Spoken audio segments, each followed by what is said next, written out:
So some surprising news came out the other day. I was actually reading a couple of my sources, Clutch Points, and a few other ones, along with actually reading an article that I was checking out on my own for the first time there. I was actually reading about some shocking news about Ty Lue, in regards to the Clippers, and the news that I heard about that actually the reports came out and it's got leaked, but it also got denied, also as in like it's not true. I guess apparently amongst Ty Lue's camp, but was the fact that the situation was about Ty Lue actually leaving the Clippers after this season. Now, of course, people are going to try to jump into this and make a whole lot about it, but I mean, really, it's just going to come down to really how the Clippers execute, at the end of this season going into the playoffs and, where they end up. Because as I said before, if the Clippers don't find a way to at least make it to a finals this year, regardless of injury, regardless of whatever the situation may be, it doesn't matter. It's still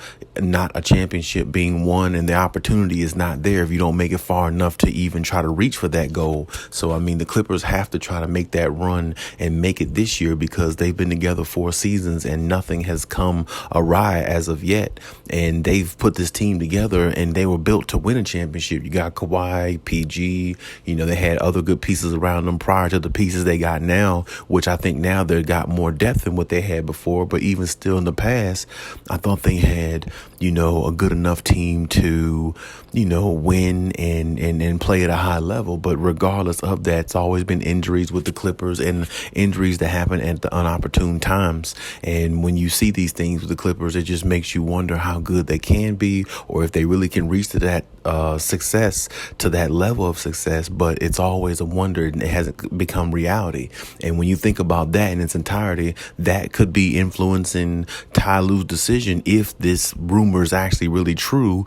And, there's some hidden inside stuff that we don't know about. And maybe some people that Ty Lue spoke to, whoever got this type of report and these things leaked out to the media somehow. Now, I don't know if this is true, but I can tell you this much. If the Clippers don't win the championship, I'm pretty sure Ty Lue would definitely, look at everything and try to, make the best decision for him and consider looking at other opportunities if this doesn't work because, he's been with this team the last several years. Even when Doc Rivers was the coach, he was still here with the Clippers. He was like the assistant head coach. So he's been with them the whole time and nothing has came out of this situation. And I would hate to see, Ty Lue go from the Clippers because now I just feel like he's an ultimate fit there and that's where he should be. And that's who he should be coaching. But at the same time, Ty Lue has coached other teams before as well. So, I mean, hey, it's just how it goes sometimes. You got to move on to the next opportunity if you think the one you currently in isn't the best for you or it's not working out to your expectation.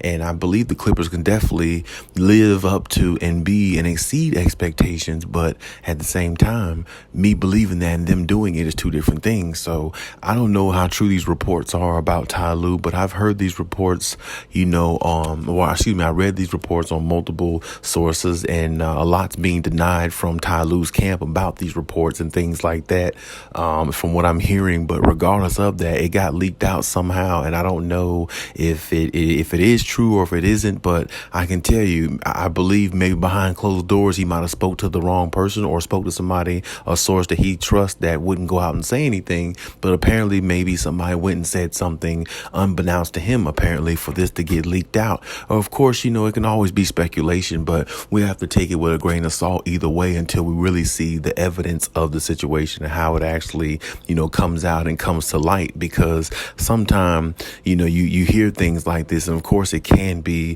flawed, but, there are times when you hear things like this where there is some truth to it. Because as I said, how did it get leaked out? And, how is this being put out there, all of a sudden about Ty Lue, of all people, who really doesn't talk much and not in the media and doesn't really conform to the media much.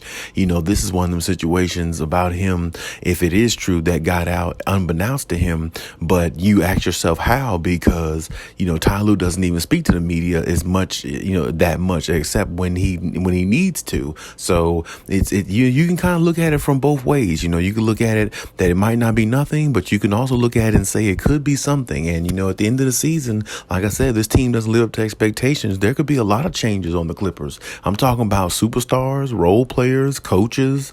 It could be a lot of changes on this team if they don't live up to expectation this year, because 4 or 5 seasons together, a lot of people would say that's ample enough time to put the pieces together, with having a Kawhi and PG there those 4 or 5 years to go after a championship. So if the expectation isn't met, you never know what might happen. Ty Lue might actually end up walking away from the Clippers, because there's been a lot of talk, or excuse me, not a lot, but there's been some talks that I've heard, just some sources here and there saying that you might have heard as well about Ty Lue possibly coaching LeBron James again. I've heard some, talk about that, within the last several months. But I don't really feed into it much, because there really isn't much validity there behind that. And, that could be more or less he say, she say, but it could have some truth to it as well. So I don't disregard it, but it wouldn't surprise me if it ever happened, because nothing surprises me anymore when it comes to sports, because you see people make moves and relocate all the time in sports. It's just one of those things, and it's, business decisions have to be made, and people do what's best for them. So I wouldn't be surprised by anything, but at the same time, I just feel like, Ty Lue is set where he is, and I feel like he should just keep it there and try to, keep building the culture the way he wants it built, so he can get this team, to a championship, or get this team to, better, higher heights, than what they reached before, because his coaching ability is good enough to do it. It's just that, he has to, keep his main guys there, and they just have to build on what they have. But as I said before, after this season, if it's a failure, which championship or bust is their motto right now, if it's a failure, who knows? Like I said, who knows? You never know who might not come back. It might be pretty much a whole clean house type thing. And that would be kind of sad, opening up a new arena. You got a bunch of new pieces there, and you were hoping to open up a new arena with all the money you put in it, a la Steve Ballmer, and open it up with a championship banner. But you won't be able to do that if nobody's there next year, because of the failure of this season if they don't win the championship. So, a lot is riding on the Clippers, a lot is riding on everything. So whether these reports about Ty Lue is true or not, there still could be a lot of changes, even if he doesn't leave after this season, if the Clippers don't win the championship. So the Clippers are going to have to try to figure it out, and they're going to have to try to figure it out quickly with Russell Westbrook on their coattails, and try to make this thing a championship run.